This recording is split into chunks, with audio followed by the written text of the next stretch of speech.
Penyelidik Polda Metro Jaya mengungkap fakta baru kematian misterius diplomat muda Kemlu Arya Daru Pangayunan. 5 orang saksi telah diperiksa untuk mengusut misteri kematian Arya.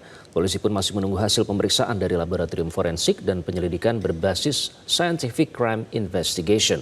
Untuk mengulasnya kita langsung bergabung bersama kriminolog Adrianus Meliala. Prof. Adrianus, selamat malam. Selamat malam, Mas. Sudah dengar Prof. Adrianus dengan jelas ya.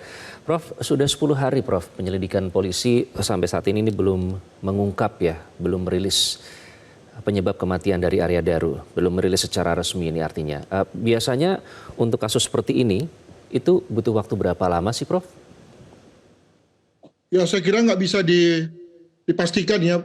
Mungkin kita misalnya ingat pada kasus kasus kematian beberapa orang di Kalideres, ya, yang kemudian kita lalu menduga-duga banyak sekali ya pendugaan pada waktu itu, siapa yang lebih dulu mati, apakah mati bersama-sama, apakah mati diracun, apakah mati kelaparan dan seterusnya, butuh waktu sekitar 3 minggu juga.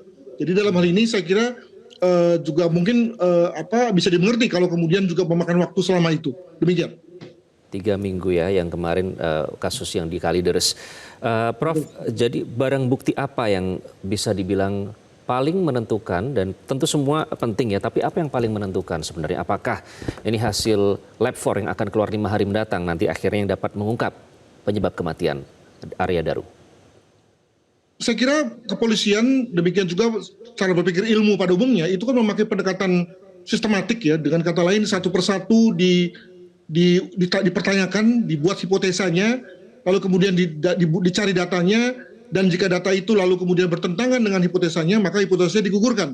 Ya, jadi misalnya pertama kali dibuat hipotesa bahwa yang bersangkutan itu mati karena jalan nafasnya tertutup misalnya, maka kemudian lalu dilihat rongga nafas, kerongkongan, apakah benar bahwa rongga itu tertutup oleh sesuatu sehingga kemudian tidak menjadi, atau sehingga jalan masuk oksigen itu kemudian terhalang misalnya.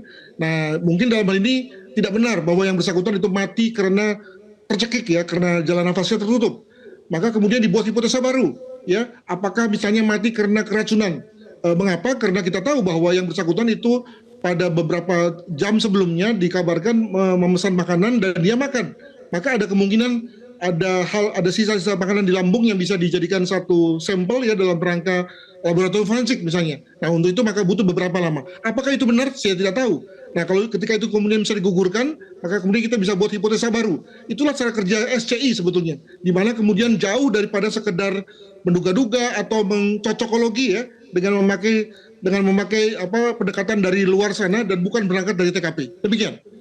Betul Prof, kalau kita lihat kan banyak sekali analisis yang muncul di media sosial ya terkait dengan penyebab misteri kematian Arya Daru.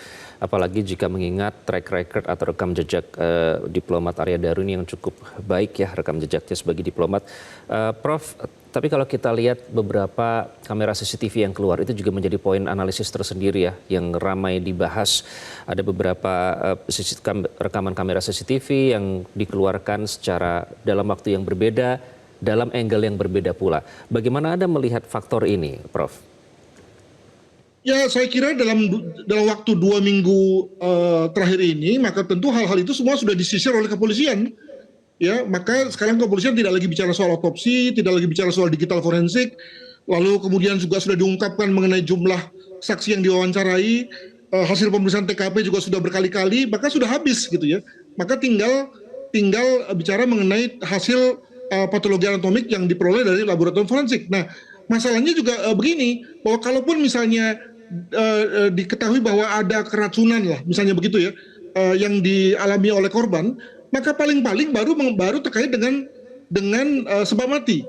Tapi mengapa motifnya itu kan tentu belum tahu ya. Kalau memang motifnya adalah keracunan gampang, maka motif jelas tuh gampang. Tapi kalau misalnya sebab matinya tadi saya mencontohkan misalnya mati karena jalan nafasnya tertutup gitu ya, maka tentu lalu ada pertanyaan tersisa kan, yakni apa motifnya. Nah, tampaknya saya menduga bahwa polisi memakai pendekatan paket komplit ini ya, jadi dengan kata lain tidak memberikan keterangan sepotong-sepotong yang lalu mengundang ya pertanyaan yang lebih jauh, tapi akan dijelaskan semua mengenai sebab mati, motif, lalu kemudian juga ada kaitannya dengan hal-hal yang menyebabkan motif tersebut ya, semua akan dijelaskan pada waktunya. Demikian.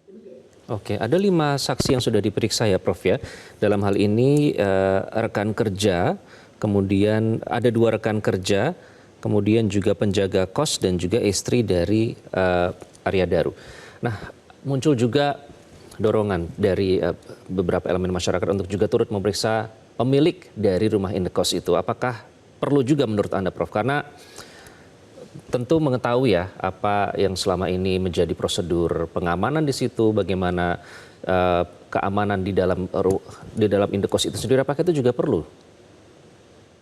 Ya saya kira kita serahkan semuanya kepada kepolisian ya, karena dengan lokasi TKP yang sebagus itu, kenapa saya katakan bagus? Karena lokasinya itu tertutup, tidak banyak orang, tidak ada orang masuk yang tanpa otoritas kepolisian ya, maka tentu kepolisianlah yang memiliki sepenuhnya akses pemahaman tentang TKP gitu. Jadi kalau misalnya kepolisian tidak merasa perlu untuk mewawancarai pemilik misalnya, ya tentu ada dasarnya, dan jangan kita sok tahu gitu ya sebagai masyarakat, lalu nyuruh polisi padahal kita tidak tahu situasi yang ada di situ ya. Jadi ini juga membuat lalu polisi nampaknya harus berhati-hati karena tidak ada dalih atau tidak ada kilah yang tersedia bagi kepolisian untuk misalnya mengatakan begini, ya masyarakat sih datang-datang lalu kemudian merusak TKP, atau masyarakat sih datang-datang lalu merusak CCTV ya, karena tidak ada akses masyarakat ke situ ya. Jadi dengan kata lain sepenuhnya berada di bawah kendali kepolisian, makanya kemudian lalu kepolisian berhati-hati betul dalam rangka menjalankan proses ini gitu.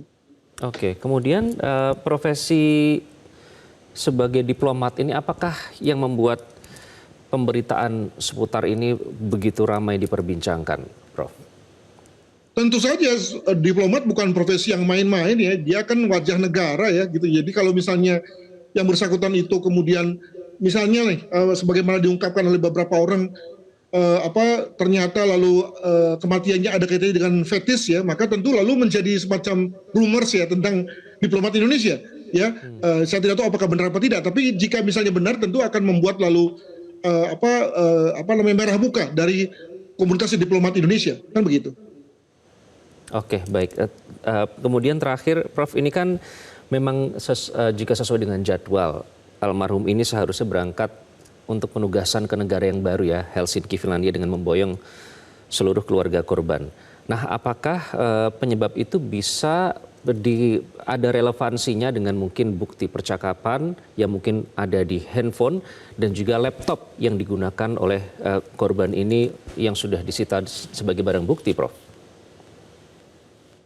Ya saya kira tidak ya. Kenapa? Karena bagi umumnya diplomat maka penempatan baru, apalagi penempatan di negara-negara yang boleh dibilang maju ya, tentu itu satu hal yang menggembirakan gitu ya, menyenangkan juga gitu ya.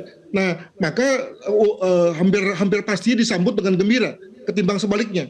Nah apalagi ketika yang bersangkutan bisa membawa keluarga komplit, itu kan tentu satu hal yang menjadi dambaan semua kepala keluarga kan. Nah jadi saya menepis hal itu sebagai satu hal yang memberatkan atau hal yang membuat lalu keputusan bunuh diri gitu misalnya itu diambil oleh yang bersangkutan. Jadi saya lebih melihat pada hal-hal di dalam TKP saja atau di sekitar TKP saja yang kemudian lalu perlu didalami oleh kepolisian. Jika sekarang polisi masih melihat pada soal laboratorium forensik, maka saya menduga soal-soal di dalam tubuh korban lah yang kemudian masih dianggap sebagai penjelas tentang apa yang menjadi sebab kematian. Saya kira itu. Baik, itu yang akan segera diumumkan. Kita nantikan dan kita kawal. Prof. Adrianus Meliala, terima kasih sudah bergabung dengan Prime Time News. Jelajahi cara baru mendapatkan informasi. Download Metro TV Extend sekarang.